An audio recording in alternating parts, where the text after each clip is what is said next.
Oh boy, look what we got here. I'm putting together a ladder shelf that I picked up. So that's nice and all, but I want to tell you all the best trick I have figured out. This is a dowel in a piece of wood. Come on, now focus. Anyways, pretty good, right? All of this furniture has a reputation for falling apart, right? You don't take care of it, you move, it's destroyed.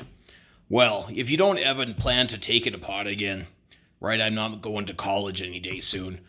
I'm going to use a glue. I use Weld Bond, you use whatever you got, that dries clear, so you don't mess it up. You make it mess it up, it's not a big deal. This one you can clean up with water. You want something you can clean up with water, cleans up nice. That will add so much strength to these dowels and joints that you don't need to worry about nothing. This thing will last forever.